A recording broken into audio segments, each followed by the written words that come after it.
Aquí, bueno, muy agradecida, muy contenta de nuevo por estar invitada por Eli en Nuestro Mundo y Más a este bellísimo programa.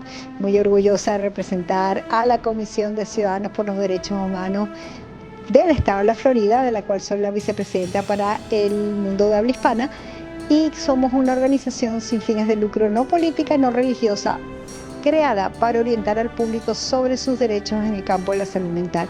Y algo bien importante es que nos aseguramos que cualquier abuso cometido por la industria de la psiquiatría sean denunciados las autoridades competentes. Si está en Florida, nos puede llamar al 1-800-782-2878, 1-800-782-2878, pero si está en cualquier otra parte de los Estados Unidos, por favor llame a las oficinas de PSYCHATRY Internacional ubicadas en la ciudad de Los Ángeles, en el estado de California, al 323-467-4242, 323-467-4242.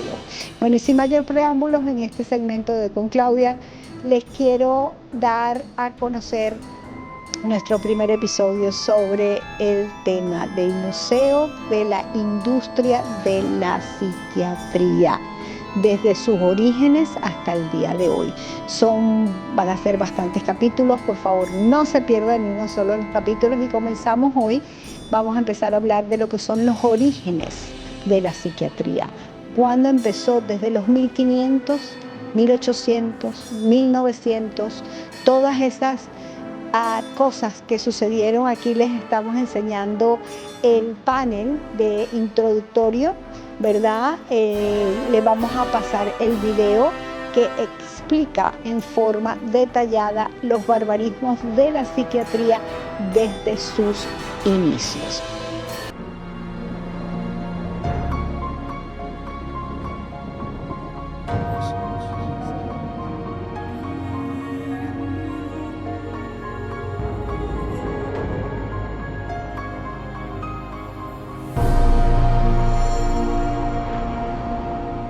The roots of psychiatry have to do with control, power, and alienation from certain groups of people who were uncomfortable to be around. They were locked up in these places to get them out of the way. The history of psychiatry, I think, really is related to institutions. Bethlehem Royal Hospital in London was one of the world's first psychiatric institutions. Commonly referred to as Bedlam, the hospital was little more than a warehouse for those deemed mad. Inmates were confined to cages, closets, and animal stalls, chained to walls and flogged, while the asylum charged admission for public viewings. In the 18th century, William Batty was the first to promote that his institutions could cure the mentally ill. Batty's madhouses made him one of the richest men in England, though his treatments were every bit as inhumane as those practiced in Bedlam, with not a single patient cured. His financial success triggered a boom in the asylum business and an opportunity for psychiatrists to cash in on this new growth industry. This was an era where, on both sides of the Atlantic, specialized institutions for the mentally ill are beginning to be built in large numbers. Those institutions date back certainly to the beginning of the 18th century, and in a few cases even earlier than that.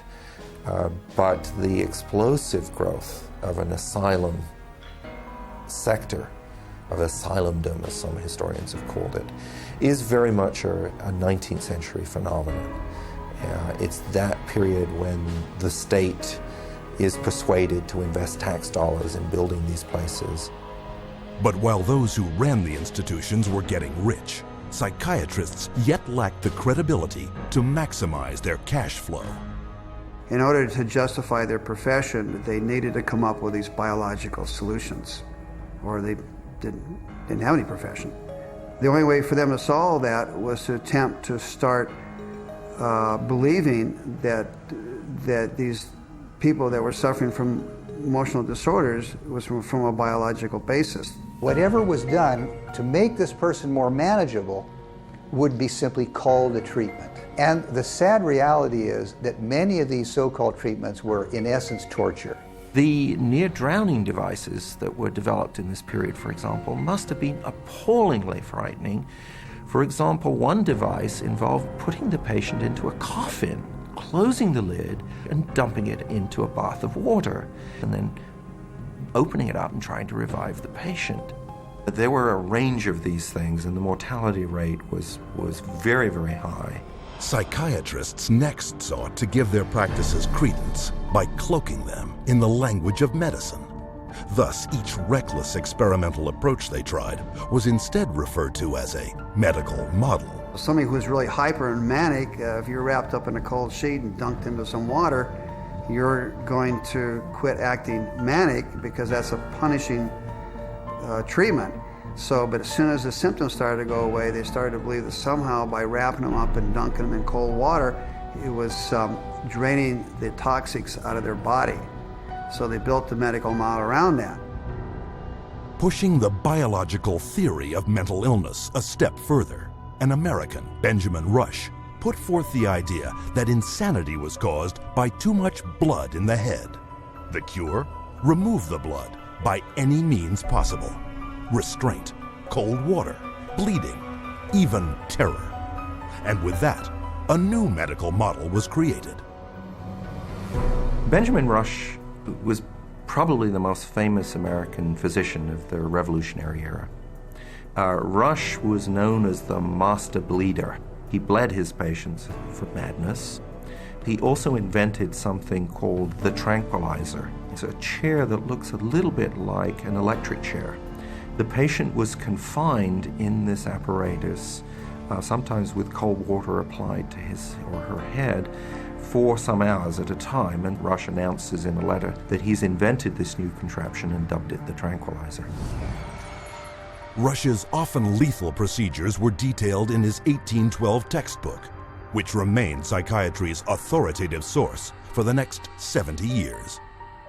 He was so revered that in 1965, Rush was enshrined as the father of American psychiatry on the seal of the American Psychiatric Association.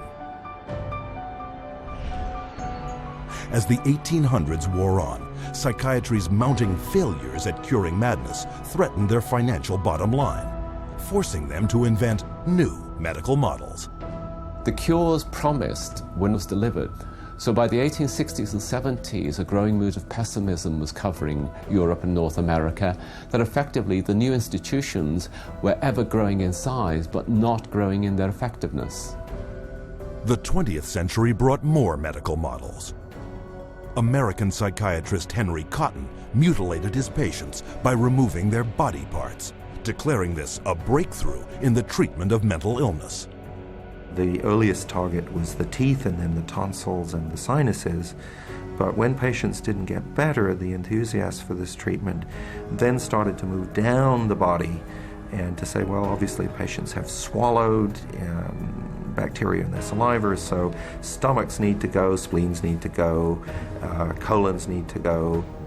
As public outcry escalated over torture and maiming of patients, psychiatrists would invent new methods, each one hailed as the miracle cure.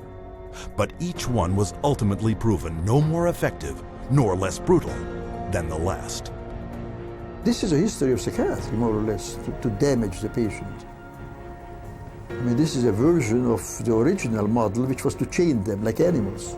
If you're doing it to somebody because you insist that they have to change, and you're going to do that by turning the screws, you might say, whether it's with medication, restraint, whatever, that's torture. And a huge part of what psychiatry has done really comes down to torture. As the 20th century progressed, psychiatry would continue to seek legitimacy by transforming itself into a medical discipline. But they succeeded only in creating more efficient ways of inflicting mental and physical torture and death, a legacy that has carried forward into modern psychiatry, with its most profitable medical model to date, the mass drugging of millions. But to do this, psychiatrists first had to shatter one of mankind's most cherished beliefs, decreeing that people were not what they thought they were.